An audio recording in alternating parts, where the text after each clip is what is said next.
প্রিয় দর্শক, মানচিত্র নিয়মিত আয়োজন কথোপকথনের নমস্কার। খবরের অন্তরালের খবর নিয়ে ক্যালকাটা ডায়ালগস থেকে মনোজ দাস।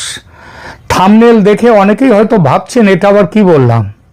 জামাত এনসিপির শক্তিশালী জোটকে হারিয়ে যে দল 2/3 বেশি আসন জিতে দখল করেছে সংসদ মাত্র 3 দিন আগে, আওয়ামী লীগ না ফিরলে তাদের কেন সমস্যা হতে পারে এটাই হয়তো ভাবছেন অনেকে। আর শুধু তো সমস্যা বলেই থেমে থাকিনি, আমি বলেছি আওয়ামী লীগ না ফিরলে বাঁচবে না বিএনপি, মানে বাঁচবে না মানে মরে যাবে।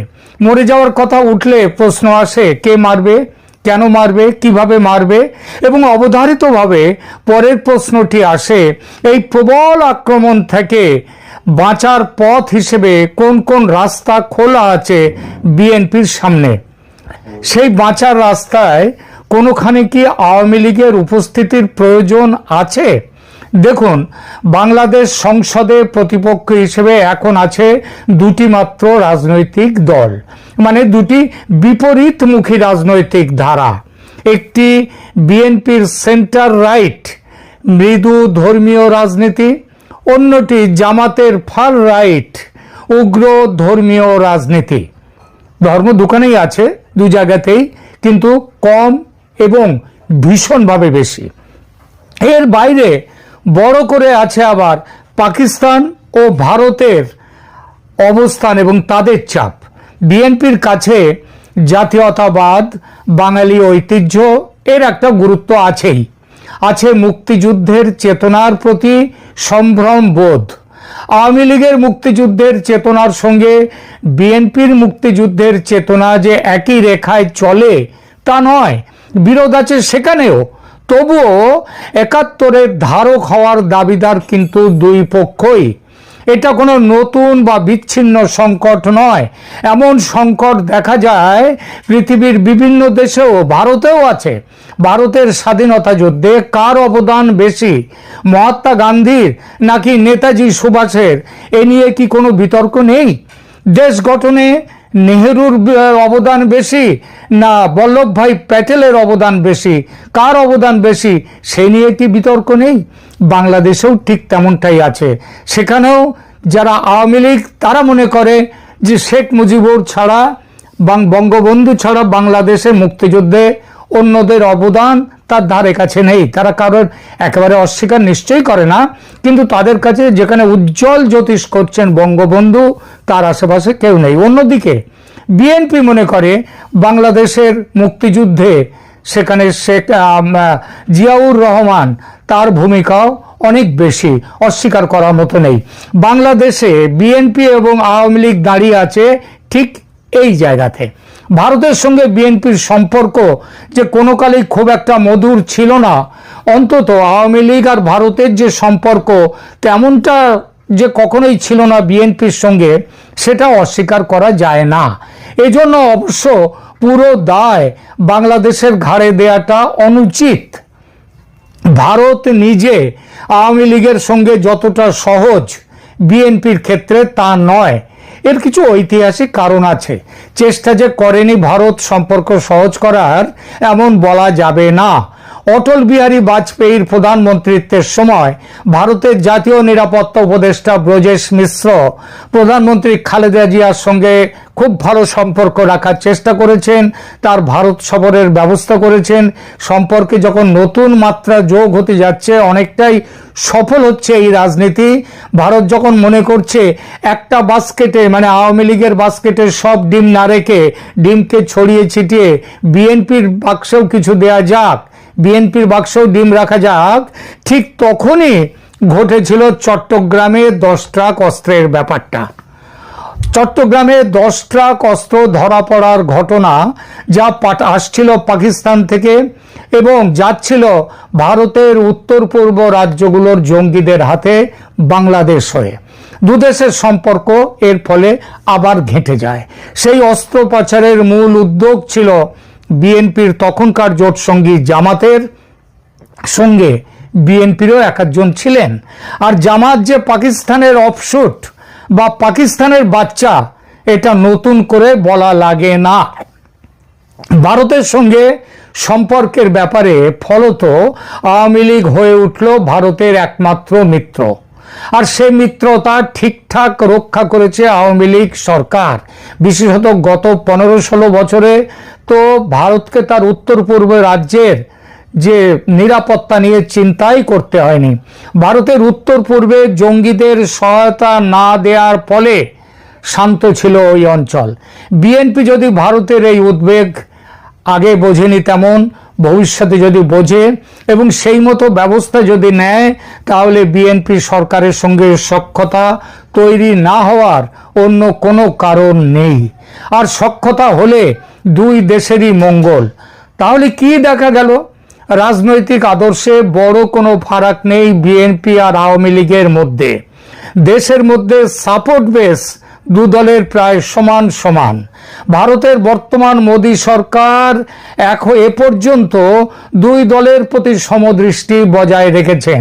মোদী সরকার 2014 সালে এসছেন ক্ষমতায়, শেখ হাসিনা 2009 থেকে শাসন করছেন বাংলাদেশ, এবং 14 থেকে শেখ হাসিনাকে এই কবছরে ভারত নানাবিধভাবে ভারত এবং বাংলাদেশ পারস্পরিক সহযোগ নিয়ে এগিয়ে চলেছেন, এবং মোদী সরকার এ পর্যন্ত শেখ হাসিনার সাথে যথেষ্ট ভালো ব্যবহার করেছেন বাংলাদেশের সঙ্গে। শেখ হাসিনাকে রাজকীয় অতিথির মতো সম্মান দিয়ে আশ্রয় দিয়েছে যখন দেশ থেকে চলে আসতে বাধ্য হয়েছেন তিনি। আবার দেখুন, বিএনপির শেখ হাসিনাকে দেশ থেকে চলে আসার ফলে তাকে ভারত আশ্রয় দিয়েছে, আবার বিএনপি যখন দেশের বাইরে ছিলেন তাকে দেশে ফেরানোর ব্যাপারে এবং ক্ষমতায় আসার ব্যাপারে সাহায্যের হাত বাড়িয়ে দিয়েছে ভারত, যে বিপুলভাবে, সেটা বোধহয় এখন না বললেও চলবে। এমন পরিস্থিতিতে আওয়ামী লীগ ও বিএনপি এই দুটি সমান আদর্শের দল যদি সুসম্পর্ক বজায় রেখে দেশের মূল ধারার রাজনীতিতে পরস্পর প্রতিদ্বন্দ্বিতা করে, তবে যে ধর্মীয় সাম্প্রদায়িক রাজনীতি আজ জামাতে ইসলামী ও তার সহযোগী দলগুলোর কারণে বাংলাদেশে ভয়াবহ পরিস্থিতি তৈরি করেছে ও আরো ভয়াবহ পরিস্থিতি তৈরি করতে চলেছে, সেটা থেকে মুক্ত হবে দেশ। লড়াই হবে দেশের দুই জাতীয়তাবাদী প্রগতিপন্থী রাজনৈতিক দলের মধ্যে। আর সেটা করতে গেলে কি করতে হবে? প্রথমেই চাই আওয়ামী লীগকে মাঠের বাইরে না রেখে মাঠে ফেরানো। মাঠে না ফিরলে তারা খেলা করবে কি করে খেলোয়াড়রা? নির্বাচনে বিএনপির বিপুল জয়ের পর বাংলাদেশের রাজনীতিতে তাই আজ বড় প্রশ্ন, আওয়ামী লীগের উপর যে কার্যক্রমের নিষেধাজ্ঞা দেয়া হয়েছে গত বছরের মে মাস থেকে, সেই নিষেধাজ্ঞা কবে প্রত্যাহার করছে নতুন সরকার? আদৌ কি করবে? প্রধানমন্ত্রী হওয়ার আগে এই সম্পর্কে এক প্রশ্নের জবাবে তারেক রহমান কোনো ধোঁয়াশা না রেখে স্পষ্ট ভাষায় জবাব দিয়েছিলেন যে তিনি নিষেধাজ্ঞা দেওয়ার রাজনীতিতে বিশ্বাস করেন না। তিনি আরো বলেছিলেন, এই রাজনীতি চলতে থাকলে ভবিষ্যতে তার দলও নিষেধাজ্ঞার কবলে পড়তে পারে। এই প্রসঙ্গে ছোট্ট করে একটি কথা মনে করিয়ে দিই, আওয়ামী লীগ কিন্তু কোনোদিনই বিএনপিকে নিষেধাজ্ঞা দেয়নি বিএনপির উপর। বিএনপি ভোটে দাঁড়ায়নি, তাকে দাঁড়াতে দেয়া হয়নি বলে নয়, বিএনপি ভোটে দাঁড়ায়নি, ভোট বয়কট করেছিল বলে। কিন্তু নীতিগতভাবে কিছু বলা এক জিনিস, আর বাস্তবে সেই নীতি মেনে কাজ করা আর এক জিনিস। এই প্রতিবেদনে আমরা দেখব বিএনপিকে এই মুহূর্তে আওয়ামী লীগের ওপর জারি করা নিষেধাজ্ঞা প্রত্যাহার করে তাকে রাজনৈতিক কার্যক্রম শুরু করতে দেওয়ার জায়গায় আছে, আবার এমন সিদ্ধান্ত নিলে বিএনপির ক্ষেত্রে রাজনৈতিক কি সুফল বা কি কুফল হতে পারে। আওয়ামী লীগের ওপর আনুষ্ঠানিক নিষেধাজ্ঞা এখনো আইনি ও প্রশাসনিকভাবে বহাল আছে। 2025 সালের মে মাসে অন্তর্বর্তী সরকার শেখ হাসিনার আমলের সন্ত্রাস বিরোধী আইন ও সংশোধিত অর্ডিন্যান্সের আওতায় আওয়ামী লীগ ও তার অঙ্গ সংগঠনের সব রাজনৈতিক কার্যক্রম নিষিদ্ধ করে দেয়। এরপর নির্বাচন কমিশন আবার দলটির রেজিস্ট্রেশন স্থগিত বা বাতিল করে। ফলে 2026 সালের ফেব্রুয়ারির সংসদ নির্বাচনে আওয়ামী লীগ অংশ নিতে পারেনি। কিন্তু নির্বাচনের পরপরই বাস্তব রাজনীতির মাটিতে কিন্তু অন্য দৃশ্য দেখা যাচ্ছে। নির্বাচনে জামাত এনসিপি জোট পরাজিত হওয়ার পর অন্তত 20টি জেলায় আওয়ামী লীগের পুরনো পার্টি অফিসে নেতাকর্মীরা ঢুকে পতাকা তোলা শুরু করে দিয়েছেন, স্লোগান দিচ্ছেন, ছবি টাঙাচ্ছেন, সঙ্গে সঙ্গে কোথাও ছাত্র যুব জুলাই আন্দোলন। 1.5 বছর পর অনির্বাচিত সরকারের হাত থেকে মুক্তি পেল বাংলাদেশ। হয়ে গেল নতুন নির্বাচিত সংসদ সদস্যদের শপথ, সাথে হয়ে গেল মন্ত্রিপরিষদ গঠন এবং নতুন মন্ত্রী প্রতিমন্ত্রীদের শপথ। প্রথমবারের মতো প্রধানমন্ত্রী হওয়া তারেক রহমানের পুরো মন্ত্রিপরিষদের সবচেয়ে বড় চমক হলো 1.5 বছর পর বিদায় নেওয়া অন্তর্বর্তী সরকারের জাতীয় নিরাপত্তা উপদেষ্টা ডক্টর খলিলুর রহমানের অন্তর্ভুক্তি। অতীতে যেটি ঘটেনি সেটি ঘটেছে এবার। পররাষ্ট্রমন্ত্রী হিসেবে খলিলুর রহমানের নিয়োগ নিয়ে সামাজিক মাধ্যম সহ নানা মহলে হচ্ছে আলোচনা সমালোচনা। সেসব আলোচনায় উঠে আসছে নানা ধরনের কথা। সবচেয়ে আশ্চর্যের বিষয় হলো যে সালাউদ্দিন আহমেদ সহ বিএনপির একাধিক শীর্ষ নেতা মাত্র 9 মাস আগে খলিলুর রহমানের পদত্যাগ চেয়েছিলেন, বিদেশি নাগরিক দেশের বিরুদ্ধে ষড়যন্ত্র করছিলেন বলে অভিযোগ করেছিলেন, তাদের কি এখন পাশাপাশি চেয়ারে বসে ক্যাবিনেটের মিটিং করতে হবে, নিতে হবে সিদ্ধান্ত। খলিলুর রহমানের এই নিয়োগ নিয়ে সামাজিক মাধ্যমের একটি আলোচনা হলো মার্কিন সুপারিশে বিএনপির সাথে আগে থেকেই বনিবনা হওয়ার সিদ্ধান্ত অনুযায়ী ক্যাবিনেটে ডক্টর খলিলুর রহমানকে রাখতে বাধ্য হয়েছেন তারেক রহমান। আবার অনেকে বলছেন এর মাধ্যমে আসলে অধ্যাপক ইউনূসের উপদেষ্টা পরিষদের শক্তিশালী অংশটি যে বিএনপির গুপ্ত লোক ছিল সেটিরই কি ইঙ্গিত দেয় এই নিয়োগ? প্রশ্ন হলো, এত বড় রাজনৈতিক দল হওয়া সত্ত্বেও দলটিতে পররাষ্ট্র বা ডিপ্লোমেসি নিয়ে কাজ করেছেন এমন বেশ কয়েকজন রাজনীতিবিদ থাকা সত্ত্বেও, এমনকি তারেক রহমান চাইলে বিএনপিপন্থী অনেক এক্সপার্টকেও এ পদে নিয়োগ দিতে পারতেন, তা সত্ত্বেও কেন এমন একজনকে চেয়ারে বসানো হলো যাকে নিয়ে জনমনে সন্দেহ আছে? তাও আবার যেন তেন সন্দেহ নয়, বাংলাদেশের বিরুদ্ধে ষড়যন্ত্রের অভিযোগ আছে। সূত্রগুলো বলছে অন্তর্বর্তী সরকার একজন প্রভাবশালী উপদেষ্টাকে এভাবে নজিরবিহীনভাবে রাজনৈতিক সরকারি ক্যাবিনেটে রাখাটা নিয়ে বিতর্ক হবে সেটি বাংলাদেশের নতুন প্রধানমন্ত্রীও জানেন। তারপরও তিনি কেন রাখলেন? বিষয়টি কি 30 নভেম্বর দেশে ফিরতে না পারা নিয়ে তারেক রহমানের যে চাপের কথা বলেছিলেন সেরকম কিছু? বিস্তারিত জানতে চলুন যাওয়া যাক বিশ্লেষণে।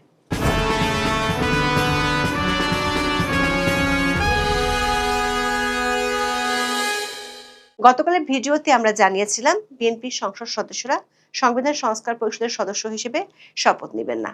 হয়েছেও তাই। বিএনপি বলেছে বর্তমান সংবিধানে সংস্কার পরিষদের কোনো বিধান না থাকায় তারা শপথ নেননি। বিএনপির এমন সিদ্ধান্তে হয়ে গেছে এক প্রস্ত নাটক। 1 ঘন্টা আগে জামাত ও এনসিপি নেতারা তেলে বেগুনে জ্বলে উঠেছিল, বলেছিল বিএনপি সংবিধান সংস্কার পরিষদের শপথ না নিলে জামাতের 11 দলীয় জোট সংসদ সদস্য হিসেবে শপথ নেবে না। কিন্তু 1 ঘন্টার মধ্যে দম ফুরিয়ে যায় জামাত এনসিপির। শেষমেশ তারা শপথ নিয়েছে। বিকেলে 25 জন মন্ত্রী এবং 24 জন প্রতিমন্ত্রী শপথ নিয়েছেন। তার মধ্যে সবচেয়ে চমকপ্রদ তথ্য হলো ডক্টর খলিলুর রহমান পররাষ্ট্রমন্ত্রী হিসেবে শপথ নিয়েছেন। গত বছরের 13 মার্চ বাংলাদেশে এসেছিলেন জাতিসংঘের মহাসচিব। সে সময় মিয়ানমারের রাখাইন রাজ্যে মানবিক সহায়তা দেওয়ার জন্য বাংলাদেশের মধ্য দিয়ে করিডোর স্থাপনের আলোচনা শুরু হয়। 28 এপ্রিল সাবেক পররাষ্ট্র উপদেষ্টা মোহাম্মদ তৌহিদ হোসেন সাংবাদিকদের জানান, জাতিসংঘের তত্ত্বাবধানে শর্ত সাপেক্ষে মিয়ানমারের বেসামরিক লোকজনের জন্য করিডোর দেওয়ার নীতিগত সিদ্ধান্ত নিয়েছে বাংলাদেশ। এরপর থেকে এটি নিয়ে সমালোচনার মুখে পড়েন অন্তর্বর্তী সরকার প্রধান উপদেষ্টার রোহিঙ্গা বিষয়ক হাই রিপ্রেজেন্টেটিভ এবং জাতীয় নিরাপত্তা উপদেষ্টা ডক্টর খলিলুর রহমান। তখন জাতীয় নিরাপত্তা উপদেষ্টা খলিলুর রহমানের নাগরিকত্ব নিয়ে সামাজিক যোগাযোগ মাধ্যমে বেশ আলোচনা সমালোচনা হয়। গুঞ্জন ওঠে খলিলুর রহমান মিয়ানমার বিদ্রোহী গোষ্ঠী আরাকান আর্মিকে সুবিধা দিতে চান, সেনাবাহিনীর বিরোধিতা সত্ত্বেও তাদের সাথে আলোচনা চালাচ্ছেন। দুই পক্ষের ওই যোগাযোগ বিষয়ে এপ্রিল মাসে একটি কূটনৈতিক পত্র দিয়ে নিজেদের আপত্তির কথা জানায় মিয়ানমারের সামরিক জান্তা। এই আলোচনার আগুনে ঘি ঢেলেছিলেন খলিলুর রহমান নিজেই। 6 মে পররাষ্ট্র মন্ত্রণালয়ে সাংবাদিকদের প্রশ্নের উত্তরে খলিলুর রহমান মন্তব্য করেন, সীমান্ত সুরক্ষার সঙ্গে সীমান্তের উপরে যেই থাকবে তার সঙ্গে যোগাযোগ রাখবে বাংলাদেশ। কে কি বলল যায় আসে না। এরপর প্রকাশ্যে জনসভায় তীর ছোড়েন বিএনপির জাতীয় স্থায়ী কমিটির সদস্য সালাউদ্দিন আহমেদ। উপদেষ্টা খলিলুর রহমানকে ইঙ্গিত করে গত 17 মে খুলনার সার্কিট হাউস ময়দানে তারুণ্যের অধিকার প্রতিষ্ঠা সমাবেশে সালাউদ্দিন আহমেদ বলেছিলেন, সরকার একজন বিদেশি নাগরিককে জাতীয় নিরাপত্তা উপদেষ্টা করেছেন। আপনার কি সেই আক্কেল জ্ঞান নাই? একজন বিদেশি নাগরিকের কাছে এই দেশের সেনাবাহিনী নিরাপত্তা সংক্রান্ত রিপোর্ট প্রদান করবে কিভাবে ভাবলেন? তিনি রোহিঙ্গা করিডোরের নামে, মানবিক করিডোরের নামে বাংলাদেশকে যুদ্ধক্ষেত্রে পরিণত করতে চায়। বাংলাদেশের মানুষের সঙ্গে আপনি কথা বলেননি, এদেশের রাজনৈতিক দলগুলোর সঙ্গে কোনো আলাপ আলোচনা করেননি। অত্যন্ত অ্যারোগেন্টলি আপনার সেই উপদেষ্টা বলেছেন তাতে নাকি কিছু যায় আসে না। সালাউদ্দিন আহমেদ অধ্যাপক ইউনূসের উদ্দেশ্যে বলেছিলেন, সেই জাতীয় নিরাপত্তা উপদেষ্টাকে আপনি বিদায় করুন। হয় তিনি নিজে পদত্যাগ করবেন, না হলে আপনি তাকে বিদায় করবেন। এদেশের নিরাপত্তা সংক্রান্ত কোনো জাতীয় দায়িত্ব বিদেশি কোনো নাগরিকের হাতে থাকতে পারে না। এই নাগরিক ষড়যন্ত্র করছে বাংলাদেশে একটি অস্থির পরিস্থিতির সৃষ্টি করার জন্য। পরদিন সালাউদ্দিন আহমেদের অভিযোগের জবাব দিতে সংবাদ সম্মেলন ডাকেন খলিলুর রহমান। ফরেন সার্ভিস একাডেমিতে আয়োজিত এক ব্রিফিংয়ে তিনি বিএনপির তখনকার ভারপ্রাপ্ত চেয়ারম্যান তারেক রহমানকে নিয়ে মন্তব্য করেন। বলেছিলেন, কেবল তিনি আমেরিকায় থাকছেন বলে যদি বলা হয় তিনি বিদেশি নাগরিক, তাহলে কালকে তারেক রহমান সাহেবকেও সে কথা বলতে হবে। তাকে ঢিল নিক্ষেপ করলে সেই ঢিল কিন্তু অন্যের উপর গিয়েও পড়তে পারে। ওই ব্রিফিংয়ে জনাব খলিলুর রহমান তার বিরুদ্ধে ওঠা বিদেশি নাগরিকত্বের প্রমাণ চান।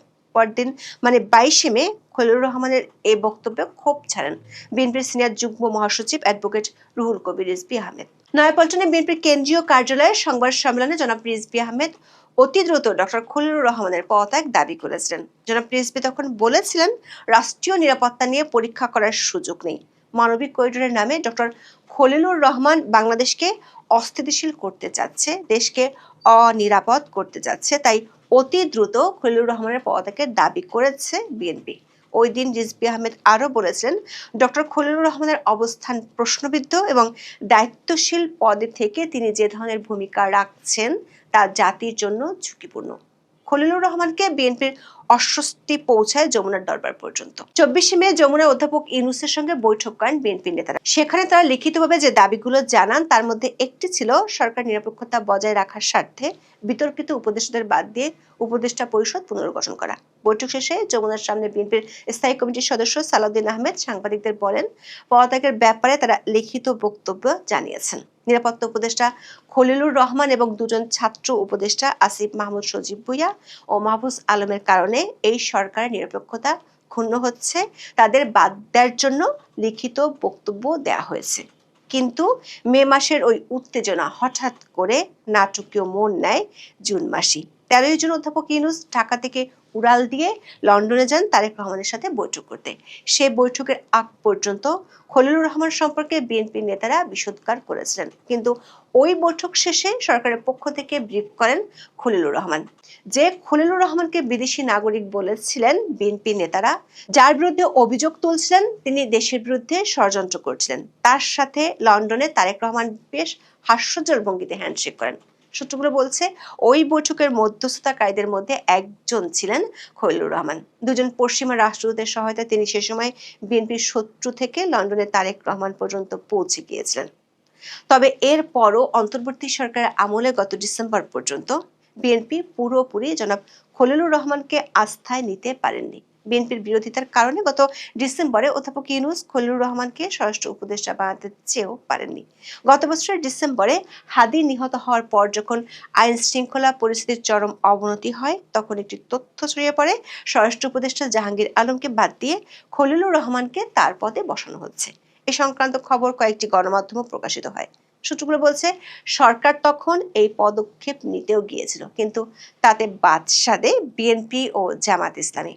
তাই খলিলুর রহমানকে তখন স্বরাষ্ট্র উপদেষ্টা করার সিদ্ধান্ত আর এগোয়নি। প্রশ্ন হলো, ডিসেম্বরে যে খলিলুর রহমানকে নিয়ে বিএনপির আপত্তি ছিল, সেই খলিলুর রহমানকে মাত্র 2 মাসের ব্যবধানে বিএনপি কেন হাই ভোল্টেজ মন্ত্রণালয়ের দায়িত্ব দিল? সূত্রগুলো বলছে, গত জানুয়ারি থেকে ফেব্রুয়ারির মধ্যে ওয়াশিংটন, দোহা, দুবাই, দিল্লি ও ঢাকাতে খলিলুর রহমান বেশ কয়েকটি গুরুত্বপূর্ণ বৈঠক করেন। এসব বৈঠকের সাফল্য হিসেবে খলিলুর রহমান তারেক রহমানের ক্যাবিনেটে জায়গা করে নিয়েছেন। আবার ইউনূস সরকার বাংলাদেশের জন্য মরণ ফাঁদ হিসেবে রেখে গেছেন মার্কিন যুক্তরাষ্ট্রের সাথে সম্পাদিত বাণিজ্য চুক্তিটি। এই চুক্তিটি করতে সবচেয়ে বেশি ভূমিকা রেখেছেন খলিলুর রহমান। সামাজিক মাধ্যমে অনেকে বলছেন মার্কিন ডিপ স্টেটের চাহিদা মতো নতুন সরকারকে খলিলুর রহমানকে জায়গা দিতে হয়েছে। জনশ্রুতি আছে দীর্ঘদিন আমেরিকা থাকার কারণে খলিলুর রহমান মার্কিন লবির লোক। আবার খলিলুর রহমান ভারতের অজিত দোভালের সাথে বেশ কয়েকটি গুরুত্বপূর্ণ বৈঠক করেছেন অধ্যাপক ইউনূসের শাসনামলে। বিশেষ করে খলিলুর রহমান কলম্বো সিকিউরিটি কনক্লেভের 7ম সম্মেলনে যোগ দিতে নির্ধারিত সময়ের একদিন আগে 18 নভেম্বর দিল্লি গিয়েছিলেন। এমনকি 2024 সালের ব্যাংককে যখন অধ্যাপক ইউনূসের সাথে ভারতীয় প্রধানমন্ত্রী নরেন্দ্র মোদীর বৈঠক হয়, সেখানেও অজিত দোভালের সাথে খলিলুর রহমানকে বৈঠক করতে দেখা গিয়েছিল। আবার বিএনপি নেতারা প্রকাশ্যে খলিলুর রহমানের বিরুদ্ধে বিদেশি নাগরিকত্ব থাকার অভিযোগ করেছিলেন। মন্ত্রী হিসেবে শপথ নিলে সংবিধান রক্ষার শপথ নিতে হয়।